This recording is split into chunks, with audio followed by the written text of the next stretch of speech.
This is the BEd first semester का आपका syllabus है, जिसमें आपका प्रैक्टिकल पेपर है, पेपर बीएड का 415 जो आपका ये प्रैक्टिकल पेपर है, जिसको कंपलसरी है सब स्टूडेंट को करना है। और ये एक फील्ड एक्सपीरियंस है एंड प्रैक्टिकल, जिसमें आपका टोटल मार्क्स होगा आपका 50 मार्क्स ये आपको कंपलसरी होना ही होना होगा। एंड उसके बाद में इसमें इस सिलेबस का अंदर में आपका आता है फर्स्ट कोड में आता है आपका स्कूल एक्सपीरियंस एंड रिपोर्टिंग। और इसमें आपको कैसा करना है, the students teacher are required to visit minimum 5 to 10 school आपको विजिट करना है। यहाँ पे आपको जो ट्रेनिंग होगा, जो भी बीएड स्टूडेंट होगा, आपको विजिट करना है 5 से लेकर 10 स्कूल तक। यहाँ पे मिनिमम आदमी लोग 5 ही करता है, फिर भी नो प्रॉब्लम। एंड उसके बाद आपको स्कूल विजिट करने के बाद क्या करना पड़ेगा, prepare a report on their functioning. Schools में कैसा फंक्शनिंग्स है, उसका बाथरूम कैसा है, और उनका फैकल्टी कितना है, मेंबर्स कितना है, कितना सारा टीचर्स है, मेल कितना है, फीमेल कितना है, इसका बाद में आपको हम फॉर्मेट दे देगा ये यूट्यूब चैनल में। बट अभी के लिए इतना जानो कि आपको स्कूल में विजिट करना है जब ये बीएड कोर्स कर रहा है तो। एंड उसके बाद दूसरा आपका आता है conducting 3 psychological practical along with the report. ये साइकोलॉजी टेस्ट या साइकोलॉजिकल प्रैक्टिकल क्या है, ये आपको कंसर्न टीचर जो है वो बताएगा कि आपको कौन कौन सा साइकोलॉजी टेस्ट करना है, और उसका तो वही इंस्ट्रक्ट करेगा कि आपको उसमें किस तरह से रिपोर्ट लिखना है और आपको एक्सपेरिमेंट करना है। तो यहाँ पे मिनिमम आपको 3 साइकोलॉजी टेस्ट कराना है। ये एक कंसर्न टीचर भी कर सकता है या एक अलग अलग टीचर भी कर सकता है, ये ऑन द बाद में पता चल जाएगा। तो आपको यहाँ मिनिमम साइकोलॉजिकल प्रैक्टिकल बनाना है, साइकोलॉजी टेस्ट कंडक्ट कराना है जो स्टैंडर्डाइज होगा।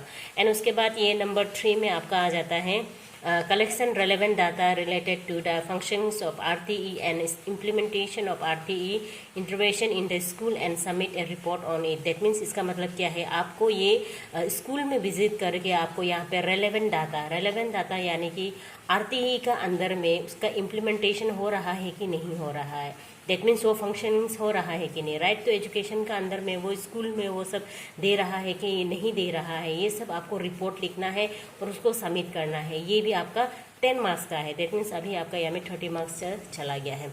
एंड उसके बाद में आपका आ जाता है 4 में preparing of profile eminent educationist. यहाँ पे आपको एक प्रोफाइल बनाना है।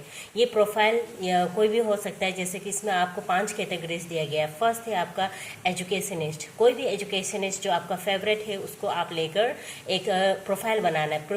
प्रिपेयरिंग प्रोफाइल का मतलब ये है कि आप जैसा कि एक आदमी का बायोडाटा लेता है, प्रोफाइल लेता है, क्या क्या है, उसी तरह से आपको यहाँ पे एक एजुकेशनिस्ट जो बहुत ही पॉपुलर है या उसका आपका एक रेलेवेंट इम्पोर्टेंस है रिगार्डिंग योर एजुकेशन में, तो आप उसको एक एजुकेशनिस्ट को ले सकता है।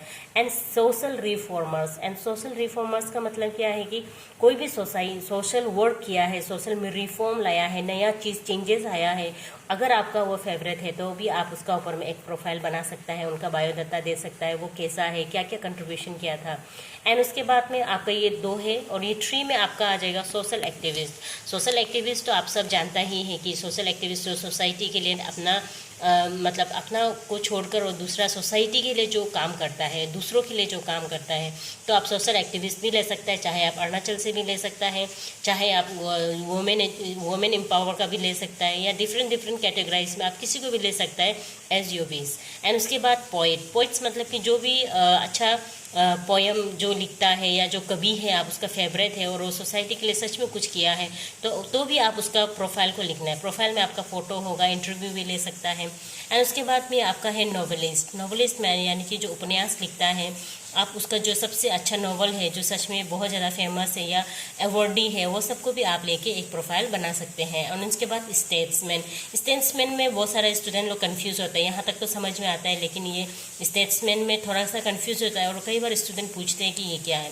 तो इसका मतलब ये है कि स्टेट्समैन का मतलब कि कोई स्टेटमेंट लिखा है और उस स्टेट्समैन के आधार पर आप उसको वो आदमी को या वो जो आदमी लिखा है उसका ऊपर में कोटेशन, जो भी कोटेशन को लेके उसका साथ में बना सकते हैं कि वो क्या क्या लिखा है, क्या क्या नहीं लिखा है, और उसका वो स्टेटमेंट बहुत ज़्यादा पॉपुलर हुआ है, दैट मीन्स वो उसमें आ जाएगा। एंड उसके बाद last but not the least ये है आपका हिस्टोरियन में बहुत सारा लोग हैं जो अपना कंट्रीब्यूशन दिया है, जिसको अभी आप उसको रेलेवेंट वे में ले जा सकते हैं। जैसे कि अगर कोई भी आप एग्जांपल दे सकते हैं, हिस्टोरियन पहले कैसा था, अभी कैसे है, और इसमें आपका होगा 5 मार्क्स। यहाँ पे आपको इन 5 कैटेगरीज में यानी कि 3, 4, 5 मतलब 1 2 3 4 5 6 7, तो 7 आपका जैसा कैटेगराइज है, ये सब कैटेगराइज में आप उसको एक प्रोफाइल बनाना है। वो आपका ऊपर डिपेंड करता है कि आप उसको क्या क्या लिखेगा। लोकल भी लिख सकता है, अरुणाचल का भी लिख सकता है, बाहर का। बाद में इसका ऊपर में हम एक आपको वीडियो देगा जिसमें आपको किस तरह से लिखना है वो हम एग्जाम्पल बता देगा। और ये आपका उसमें टोटल आपका 5 मार्क्स आता है। एंड उसके बाद में आपका लास्ट जो है आपका इंटरनल, जिसमें आपको 15 मार्क्स का होगा, जो आपको ये इंस्टीट्यूशंस का हिसाब से देगा, ठीक है।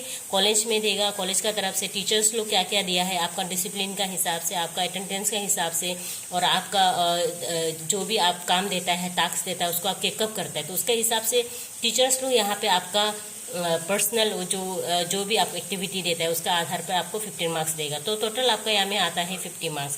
दैट मीन्स आपका कैसा होगा, एक्सटर्नल जो होता है, जो आप जो भी यहाँ पे रिपोर्ट बनाए हैं वो सब रिपोर्ट यहाँ पे जब देगा तो वाइवा में आएगा, तो उसका टोटल होता है आपका 35 मार्क्स। और ये आपको इंटरनल मार्क्स जो आपको इंस्टीट्यूशन से मिलेगा वो 15 मार्क्स। दैट मीन्स इस टोटल को मिला के आपका 50 मार्क्स। तो आगे का जितना भी है सिलेबस का हिसाब से हम बताते जाएगा, तो आप लोग कीप इन वॉचिंग।